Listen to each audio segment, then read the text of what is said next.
It's probably one of the most serious offenses ever committed inside the ring.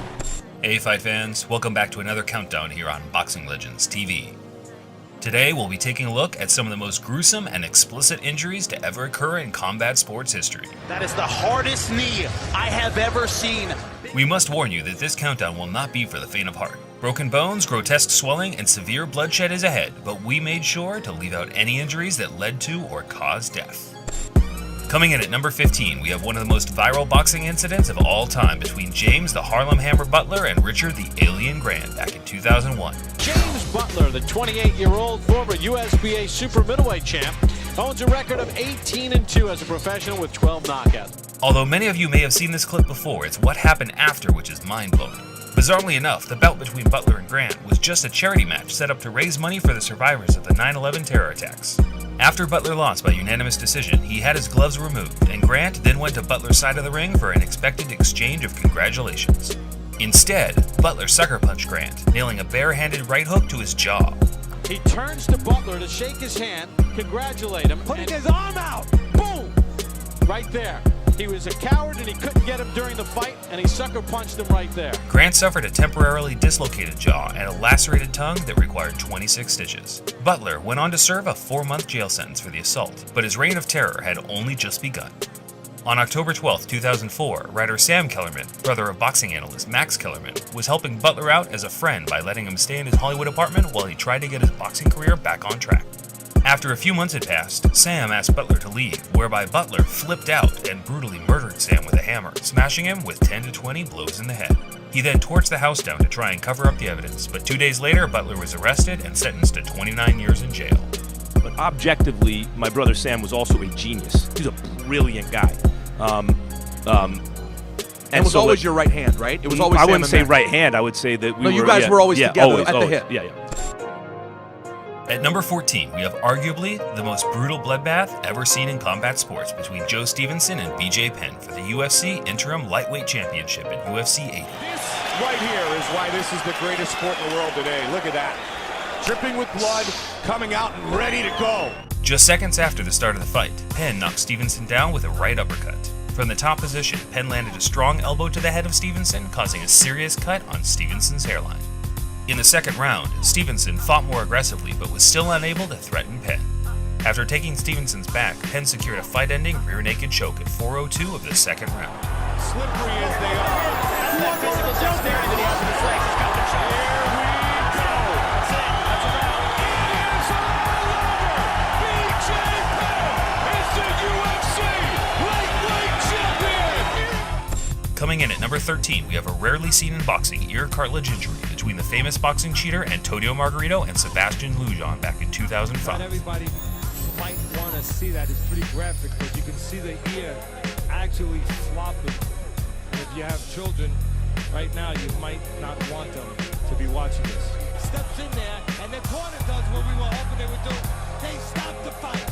You know what, Teddy? That's the right call. Let me tell you something. That blood, look at that left ear on Sebastian Lujan. The blood was getting to the point of just spray painting ringside. In actuality, that ear is starting to come off the side of his head. He has a torn ear. Margarito was later caught against Shane Mosley for loading his gloves up with plaster of Paris to inflict severe damage, but whether he cheated in this bout is unknown, although Sebastian certainly felt that he had unhuman-like power in their match. He say Margarito, he's cheating him because he put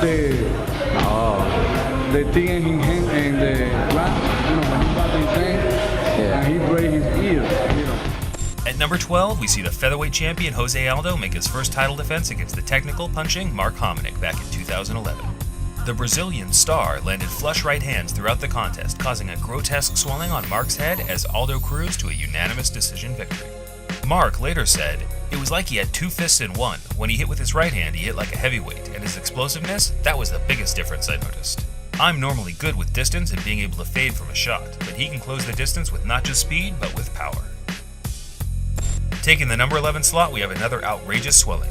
This one is probably the most famous in boxing history. The two former heavyweight champions, Evander Holyfield and Hasim Rahman, squared off in 2002.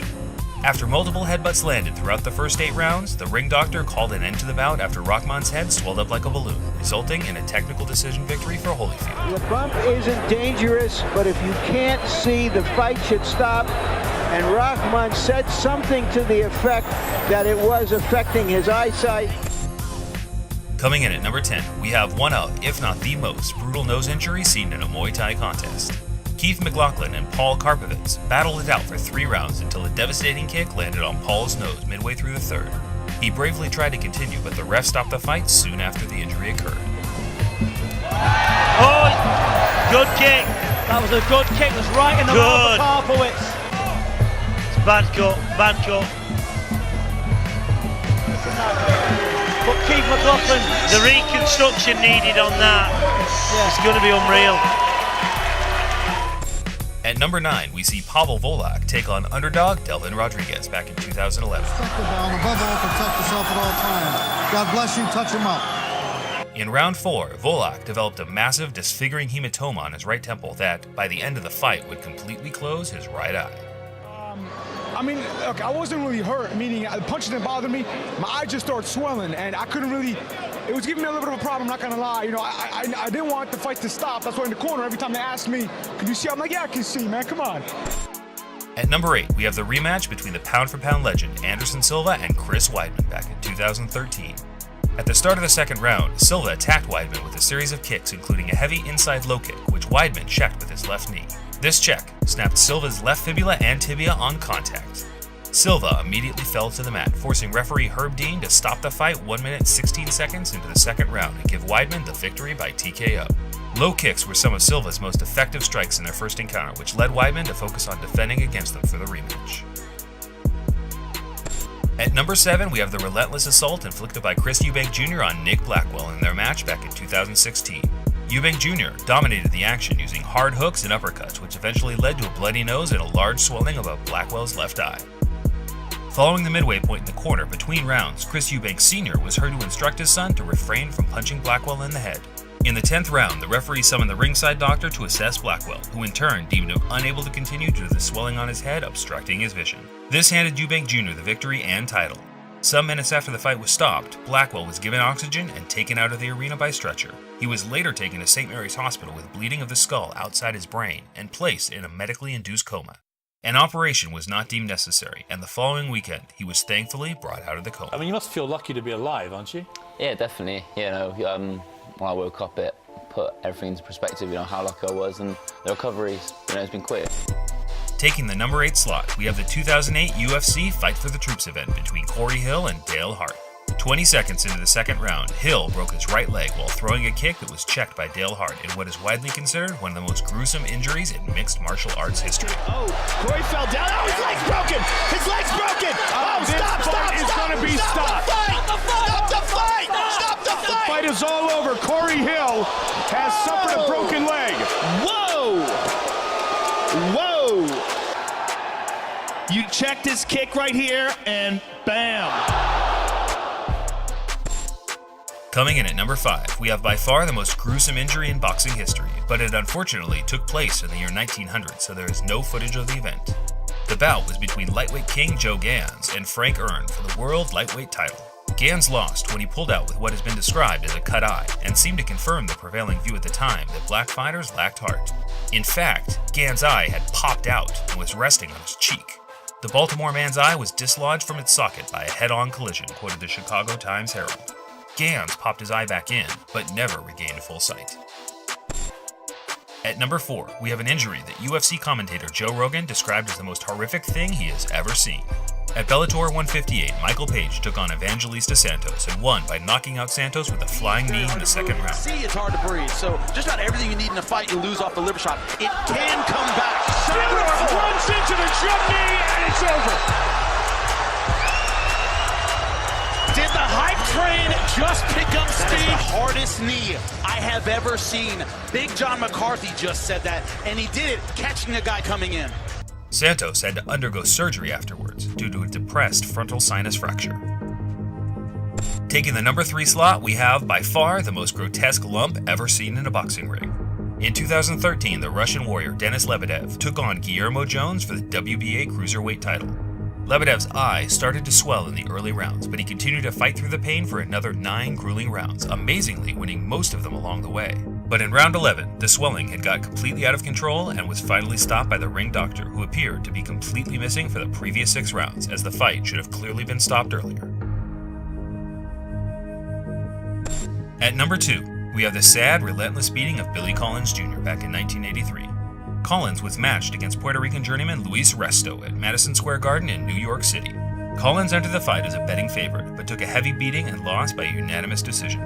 At the end of the fight, Collins' father and trainer Billy Sr. noticed that Resto's gloves felt thinner than normal and demanded they be impounded. A subsequent investigation by the New York State Boxing Commission concluded that Resto's trainer, Panama Lewis, had removed an ounce of padding from each glove. It made Resto's punches harder and more damaging to Collins. Shortly after the fight, Collins' handlers charged that Resto's gloves had been tampered with, that some of the required padding had been secretly and illegally removed, adding extra impact to Resto's punches. The fight result was changed to a no contest, but as a result of the fight, Collins' eyes were swollen shut. He suffered a torn iris and permanently blurred vision, which left him unable to box again. After losing 2 jobs in a short time after the fight, he began drinking heavily. His violent mood swings threatened his marriage, and on March 6, 1984, he committed suicide by crashing his car into a culvert near his home in Antioch, Tennessee, being killed on impact. Many commentators, as well as Collins' family, believe the loss of his livelihood broke him psychologically. Sometimes I feel like crying, you know. Why? Why did that, Coming in at number 1, we have an injury that, quite honestly, was hard to watch back and edit into this video. The 2008 contest between Razak Al-Hassan and Steve Cantwell resulted in complete disfigurement of Razak's arm. Rolling out of it. Wow. Man, he's not giving up. He might have to tap here. This fight is over. Oh, he might have broke his arm. His arm went back at a severe angle there. You caught the arm bar. Did you expect him to tap here? I really did. I like to thank God, give him all the glory, but yeah, I can't believe this dude didn't tap sooner. Watch it pop. Watch it backwards.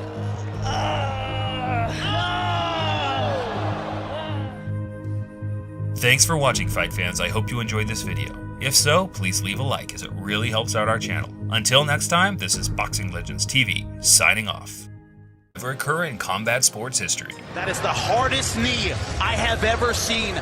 We must warn you that this countdown will not be for the faint of heart. Broken bones, grotesque swelling, and severe bloodshed is ahead, but we made sure to leave out any injuries that led to or caused death. Coming in at number 15, we have one of the most viral boxing incidents of all time between James the Harlem Hammer Butler and Richard the Alien Grant back in 2001. James Butler, the 28-year-old former USBA super middleweight champ, owns a record of 18. It's probably one of the most serious offenses ever committed inside the ring. Hey fight fans, welcome back to another countdown here on Boxing Legends TV. Today we'll be taking a look at some of the most gruesome and explicit injuries to Evan. He had his gloves removed, and Grant then went to Butler's side of the ring for an expected exchange of congratulations. Instead, Butler sucker punched Grant, nailing a bare-handed right hook to his jaw. He turns to Butler to shake his hand, congratulate him, 18-2 as a professional with 12 knockouts. Although many of you may have seen this clip before, it's what happened after which is mind-blowing. Bizarrely enough, the bout between Butler and Grant was just a charity match set up to raise money for the survivors of the 9/11 terror attacks. After Butler lost by unanimous decision,